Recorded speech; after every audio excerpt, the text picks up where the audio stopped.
Hi, Andrew Kramer here with VideoCopilot.net. Now, what I want to do is kind of go over what I have here. I've created this comp for a website, and we have the background, we have the pyramids here in the middle ground, we have the foreground, which is this wall. And what I have is each one of these layers are separated into elements. We have the sky as the background, we have the pyramids by themselves, and I've saved these as PNG files out of Photoshop so that I can have all this transparency data to work with. Now let's go ahead and get started. The first thing I want to do is comp this sky element into a new comp by dragging this down to the new comp button. And the next thing I want to do is put the next element on, which is our horizon, which is the sand. Drag that down here, hit Alt Home. We'll take that to the 0 marker there. And let's go and grab the pyramids and our night wall. Okay, the cool thing about this is each of these layers represents a different plane on the composition basically. So we can separate these into 3D space and hopefully create some cool little views and some cool angle changes. First thing I want to do is make sure that my comp matches up with our reference, which is this completed comp here. And the first thing I want to do is go ahead and lower the opacity of this, zoom in a little bit, and select our night wall layer and go ahead and just push that up so that it matches with our background. And that way, when we fade in our buttons, everything will be pretty much the same spot where everything is. We can go ahead and delete that reference file for now. And before we turn all these layers into 3D layers, because right now we're just 2D compositing, is I want to create a new camera. So from the layer menu, new camera, and make sure we select the 35mm preset for this instance. Go ahead and hit OK. It's telling us we don't have any 3D layers, but that's okay. Hit OK. And let's go ahead and turn on each of our layers into 3D space. And we have a little switch here, a little 3D box. And we can click them all on. Do them one by one, or if you click on the first one and hold down the mouse and drag down, turn them all on, likewise with all the other switches. And so what do we have? We have all the layers in 3D space, but right now they're all taking up the same spot. So what we need to do is we need to separate these into 3D space. So what I want to do is I want to go ahead and use the preset camera views in After Effects. Right now we're looking at the active camera, and that's this camera that's part of our comp. But we can also change it from our active camera to these top views basically. So let's go and go to the top view. And what I want to do is I want to basically move our sky element way in the background, our sand a little bit closer but further back also, our pyramids kind of in the middle ground, and we'll go ahead and keep our wall up front. So let's go ahead and start right now by taking this night sky and pushing it far in the background. Alright, well if you're new to 3D, when you select a layer you're going to notice that there's this little gizmo on here that has some different options that you can move the layer into different dimensions basically. One way to move this layer into the far back distance is to roll over the blue part, which is the Z, and push this back. Now the only problem is when we zoom out here, it gets so small it's difficult to grab it. Frankly, I think that's still a little tedious. So what I'm going to do is with the layer selected, I'm going to hold down Shift and push the up arrow key. And basically that'll just push that thing far off into the distance, and I don't have to play around with any of that stuff. So let's go ahead and grab the sand layer, selecting it, and Shift and the up arrow key. One thing before we get started, let me go ahead and select these layers and change the color to yellow, and we can see it a little bit better. Alright, let's go ahead and move this sand a little bit further in the background. And because the sand meets with the horizon in our comp, we want it to be a little bit closer to the sky. And the reason we do that is that way when the camera moves, it doesn't parallax so much and you don't get a lot of changing of positioning. So let's go ahead and take our pyramids and maybe move it halfway the distance. And let's spread these out just a little bit better. Let's grab the sand in the sky and really push that into the distance, and maybe a little more. And we'll move our pyramids maybe halfway, say about there. Okay. Now I'm going to go from the top view back to our active camera. And let's go ahead and zoom back in here. By the way, I'm just rolling the mouse. You can also just select these options here. Okay, now we have a problem. Well, sorta. All of our layers in the far background are very small, and we need these to be back to original sizes. So let's go ahead and select the night layer, and we need to scale these up so that it's still far away in Z space, but that the size of it is relative to our original comp. So let's go ahead and drag the corner, hold down Shift, and line that up with the edge of our comp where it was before we started moving it. Same with the night sand. Let's go ahead and holding down shift, enlarge that. And the night pyramid, let's go and move that forward some. Okay, very good. Now you'll notice that all of our layers in 3D space, if we take this orbit camera tool, we'll notice that everything is spread across 3D space.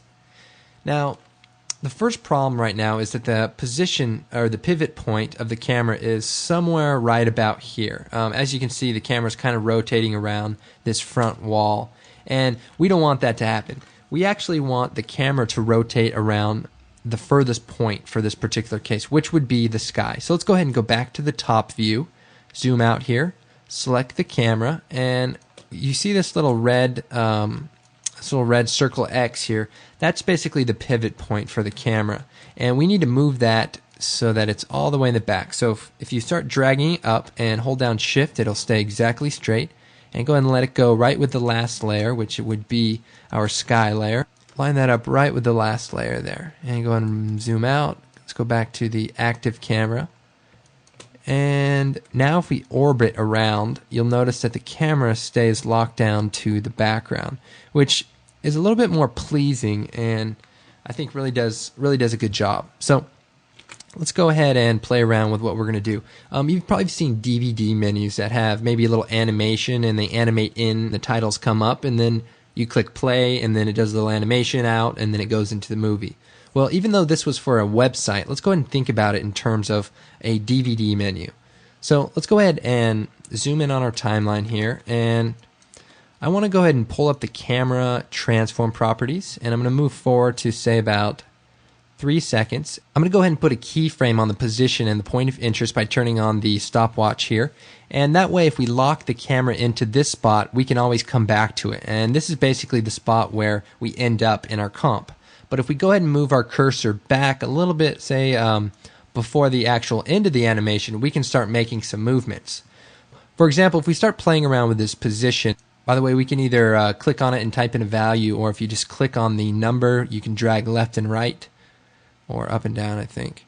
And we can get some different views. We can also use these camera tools that basically allow you to move the camera around, the orbit tool, and such. But for now, let's just go ahead and use the numbers here. That way we can work on just certain axes at one time. Axes, or whatever they're called. Who knows? Somebody knows. Anyway, if we drag down on the camera's position, we notice that the camera goes behind this wall, and if we play the animation forward, it's as if somebody's standing up and the background is being revealed. To take that a step further, we can maybe bring the camera closer to the wall, maybe, and drag the camera maybe over to one side. And that way what we'll get is kind of a pulling back and then kind of revealing over this hill or over this wall. So it's kind of a neat effect. Although the one thing I kind of wanted to touch on is digital depth of field. Right now, as you can see, everything is in focus. Our background's in focus and our foreground's in focus. But what we can do is we can actually create depth of field using After Effects cameras. And what depth of field is basically having a focal point. And for example, if we turn on the depth of field, there should be a minor change. But if we turn the aperture all the way down to 0, everything should be in focus. Now, if we turn it up a lot, that basically simulating a camera's aperture opening up very, very wide, you'll notice that we have a very shallow depth of field. And so if we move that around to the focal point of the wall, you'll notice that it's in focus. And then if we move it forward, we can get the background to be in focus and our wall to be out of focus. I think the pyramids would be in focus right now, and if we move that a little bit further, we can also get the background to be in focus. But what I want to do is I want to focus on just the wall. So let's go ahead and move the transform. Let's move the keyframe up to our first keyframe, and let's go ahead and make the distance of the focus to say about 400. And our wall, let's see, our wall should be in focus about right here, and you'll notice the background is out of focus. Let's turn the aperture down to maybe about 60. maybe 150. Okay, yeah, that looks pretty good. Now, like I showed you before, if we turn the aperture all the way down to 0, everything will be in focus. So instead of playing around with the blur level or anything else, let's just go ahead and play with the aperture. So let's set the keyframe for the aperture, and let's go ahead and move forward to right before the end of our animation, and let's turn the aperture all the way down to 0, meaning everything will be in focus. So now if we play this animation, and let's go and preview that with the 0 key. Okay, that's just about done rendering. So let's go and hit the 0 key again to play it. And as you can see, the focus kind of pulls away from the one spot and actually puts everything into focus. So it's kind of a neat effect. And then what you would probably do is animate on these titles. So just at the end of this, let's go ahead and bring these titles up and fade them in. I'm going to turn on the stopwatch there for the opacity, turn it down to 0, forward 10 frames, 100. Okay, so it ends and the titles come up, right? Very nice, very nice. Now the other thing we want to do is once the animation is done and somebody clicks on, say, play or whatever it is, it animates out. And so let's go ahead and play around with that. Let's move forward a little bit here, and let's go ahead and fade these titles out so that the titles fade out and then the animation occurs. So let's go ahead and put a keyframe on the position of our camera and move forward a couple of seconds. And let's say we make the camera rush forward or something like that. Let's go ahead and push the camera forward, and let's go ahead and bring it down just a little bit so that people can't see how hard we worked on this. There we go. We rush it forward. And sure, we could keep going on, maybe put in a ground, but that takes a long time. These tutorials are already getting pretty long. Let's actually just go ahead and make a new adjustment layer. And let's go ahead and grab an instance of levels, adjust levels, and keyframe the histogram, move forward to the end of our animation, and what the heck, let's just blow it out. I know we're running out of ideas here, but sometimes a simple method works pretty well. We can also go to the red channel and maybe make it a little warmer, so we kind of get maybe a fiery effect perhaps. Let's go ahead and change the adaptive resolution. Okay. So it kind of fades out, very nice, and then let's fade that out. Let's go ahead and move the adjustment layer over just a little bit. Okay, this time the titles fade out, the animation goes forward, the camera blows out, and bam, the movie starts, right?